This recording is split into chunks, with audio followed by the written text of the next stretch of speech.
Hello and welcome to the countdown to The Force Awakens, where in the weeks leading up to the December 17th release of Star Wars Episode 7, The Force Awakens, I will take a look at an episode in the Star Wars Saga. Welcome to Episode 3, where I will take a look at Star Wars Episode 3, Revenge of the Sith. Now, after Episodes 1 and 2, I think fans are pretty much hoping and praying that Episode 3 brings the prequel trilogy to a fitting conclusion. And at the time, not just the prequel trilogy, but the entire Star Wars saga to a fitting conclusion. Because at the time, despite what Lucas may have said decades before, he says this is it. There will only be 6 Star Wars films, and Episode 3 will be the concluding chapter in the entire franchise. Now, after seeing Episodes 1 and 2, and fans pretty much knowing that they're not going to get the Star Wars that they hoped, that the previous 2 episodes just gave us clunky dialogue, hokey situations, bad acting, just like childish humor, and just overall did not live up to fan expectations whatsoever. But going into this prequel trilogy, we all knew that Episode 3 was the big one.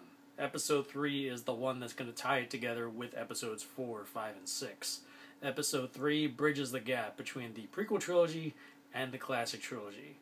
Episode 3 is the one that should show us all the events that we really wanted to see, such as Anakin Skywalker becoming Darth Vader, the much anticipated final battle between Anakin Skywalker and ObiWan Kenobi, how what happened to the Jedis, and why is Obi-Wan and Darth Vader and Emperor Palpatine the last ones, and other events that we all know inside and out from the classic trilogy.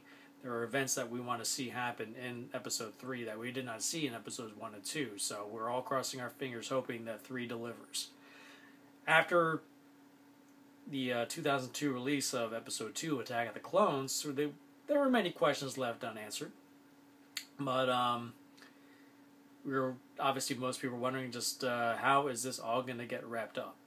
So at the time we didn't have a title yet, and I can't remember exactly when the title was announced, but when the title was said to be Revenge of the Sith, everybody thought, oh, that was cool.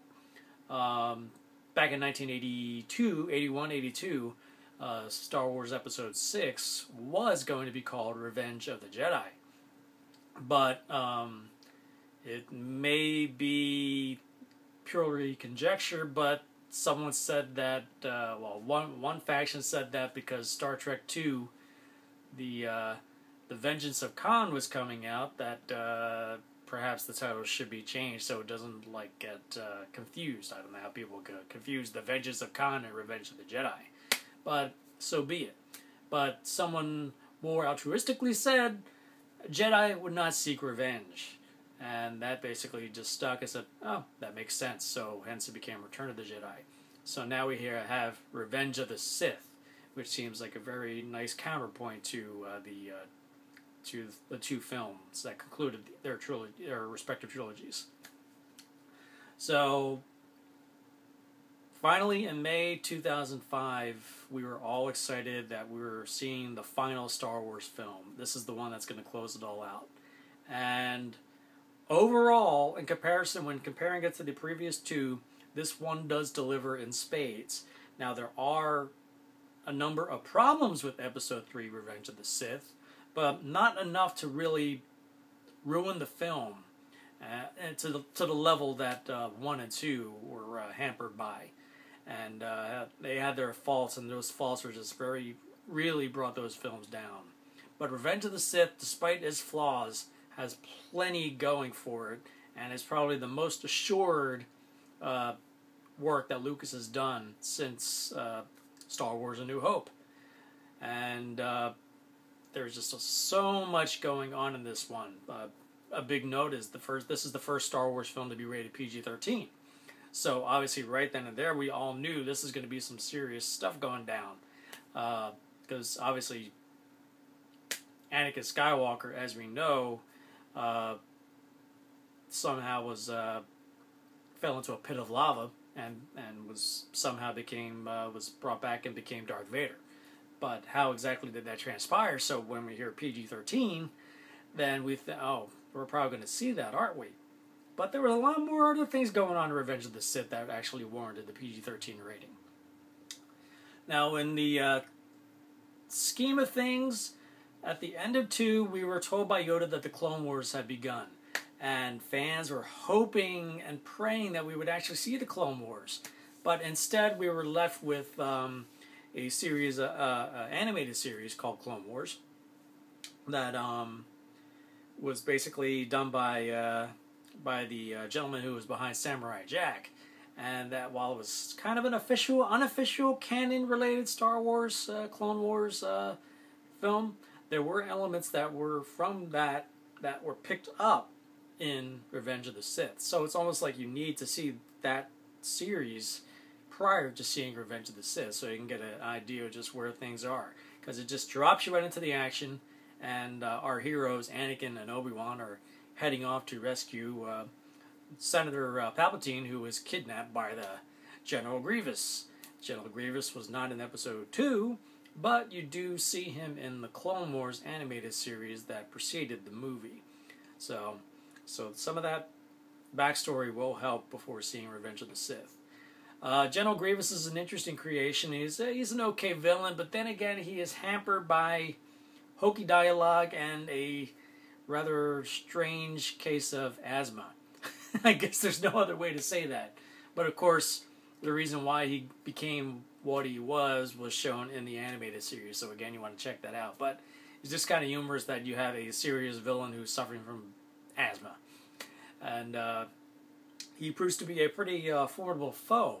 And we get to see him fight with ObiWan in a pretty cool duel and a pretty good fight.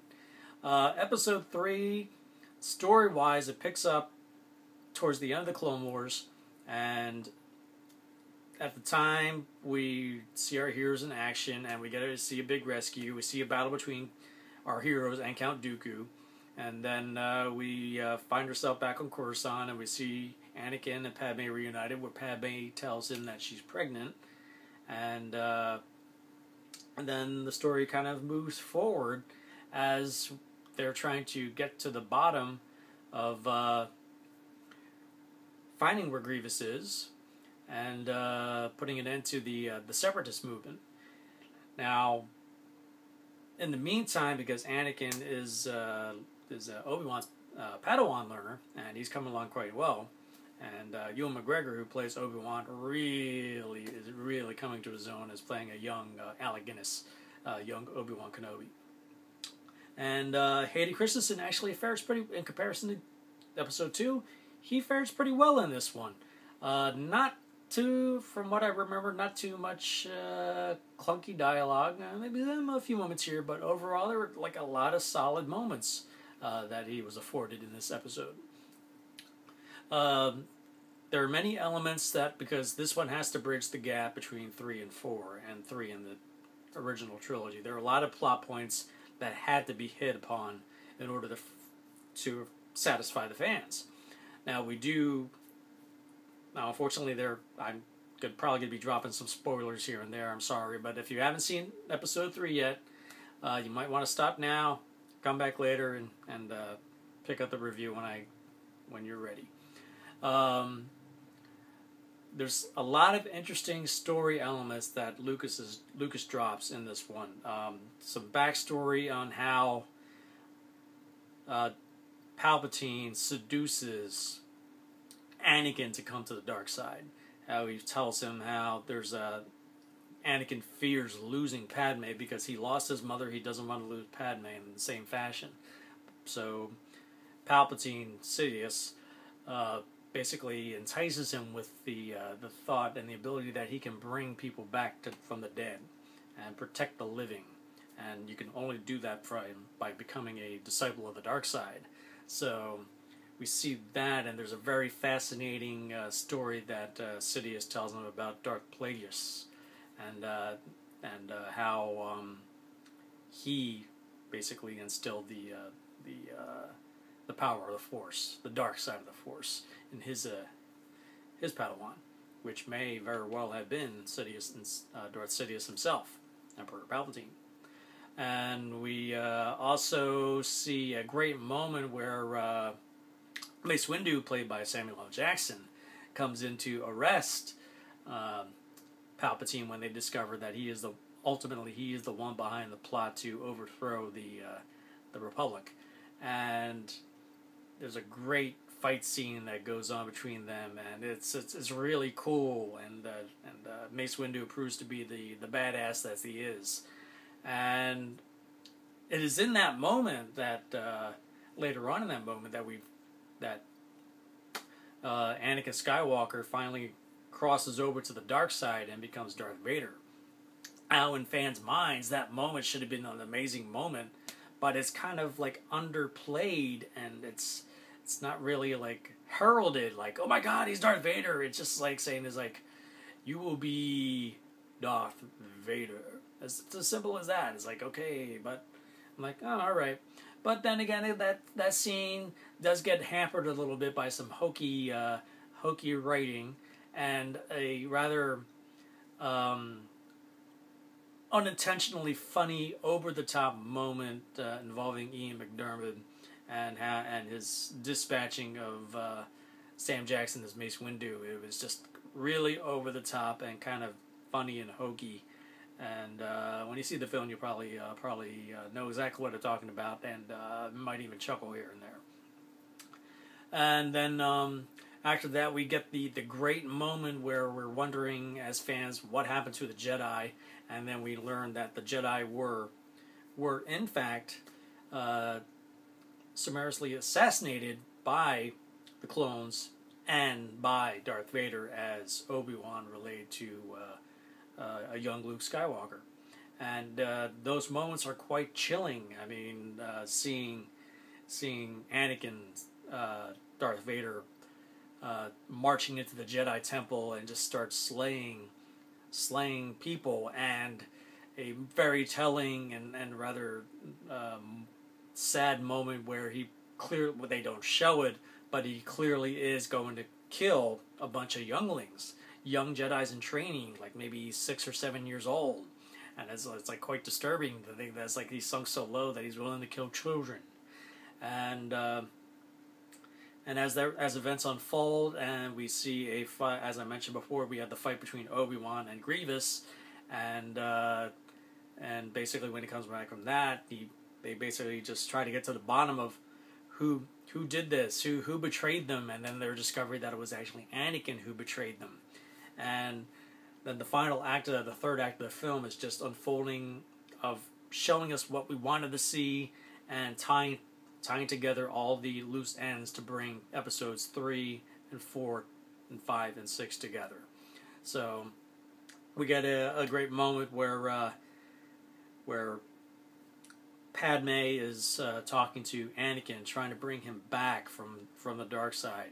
Anakin has traveled to Mustafar, a lava planet where he dispatched the rest of the Trade Federation, and she's trying to talk him down and bring him back, but he is so filled with rage and jealousy that he actually force chokes Padme, and then casts her aside, throws her. Mind you, she's pregnant, and he just casts her aside and throws her away. You know, thinking, oh my God, that's how she died.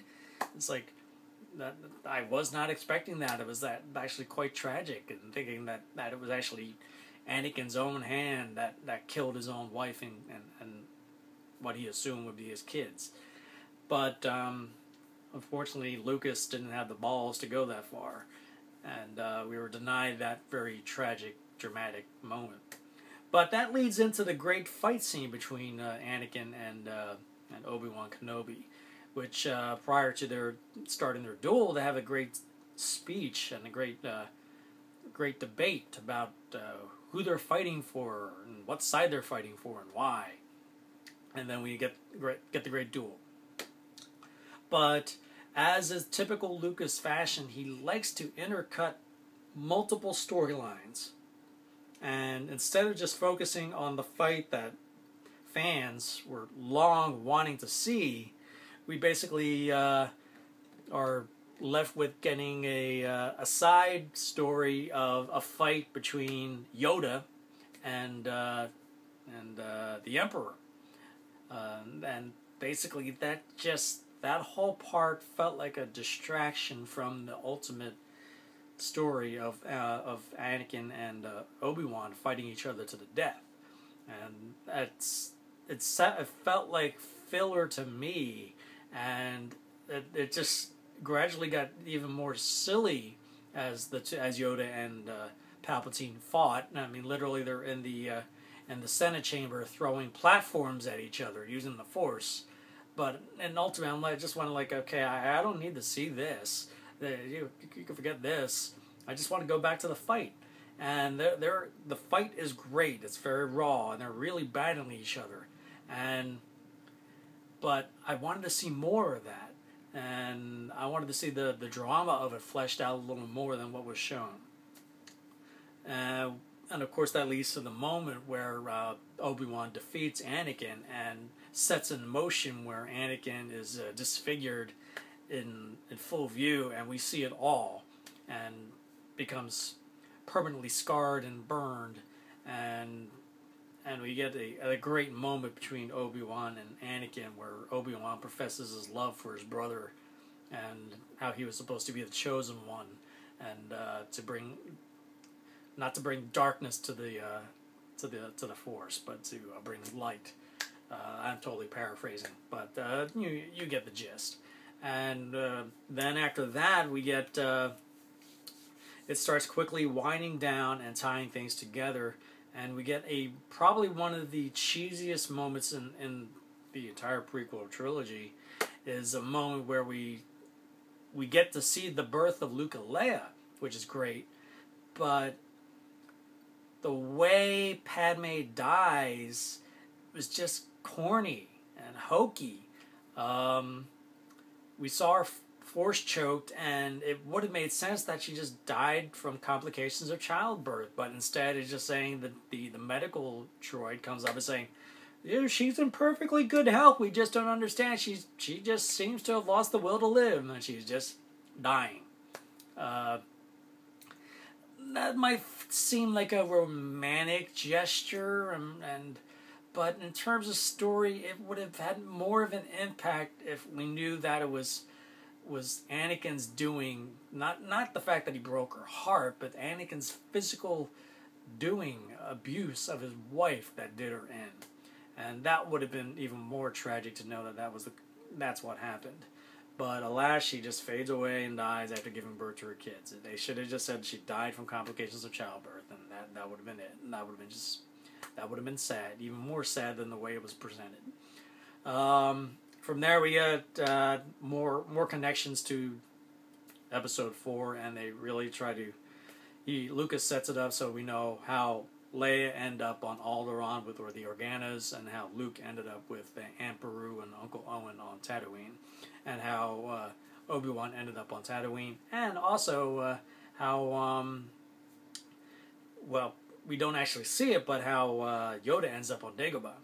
So overall, Episode 3 is the best one in the prequel trilogy. I think back then I gave it an 8 out of 10, and I think I would stay with that 8 out of 10. I mean, there's plenty of flaws, but overall it was a much more enjoyable film than 1 and 2. I can sit down and watch 3 again and again with no problem. There's just plenty of action, plenty of great set pieces, and many great Star Wars moments, and the Saga moments, I guess you could call them, that are just worth watching again and again and again. The visual effects are fantastic. The film opens up with probably one of the greatest space battles I ever seen. I remember seeing Return of the Jedi in '83, and that moment where they're flying, the Falcon and the fleet are flying into the Star Destroyers, and they cut to the scene of all the TIE fighters flying at the cockpit, and then next scene is all these ships just flying all over the place, all over the screen. Back in the day, this is pre-CGI. These are all individual elements that had to be shot over and over and over and over again. and that was great. But the opening battle is like fantastic. But of course, there are the moments of cheesiness that Lucas just simply couldn't avoid. That kind of hampers that battle. But as I said, there are plenty of great moments in Episode 3 that are worth watching. If you start Episode 3, if Episode 3 was the first one you want to watch, then that's fine. I mean, you could totally skip 1 and 2 without really missing anything. Yeah, even if you never knew anything about Episode 2. So, Star Wars Episode 3 at the time, we were under the impression that this was going to be the last one. As a concluding episode in the Star Wars saga, it was a bit underwhelming, but as the concluding episode in the prequel trilogy, it was quite satisfying.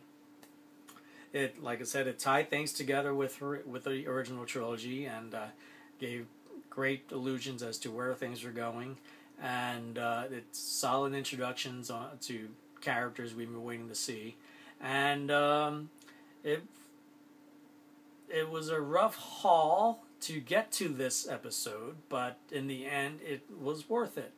To an extent, as long as you forget episodes 1 and 2.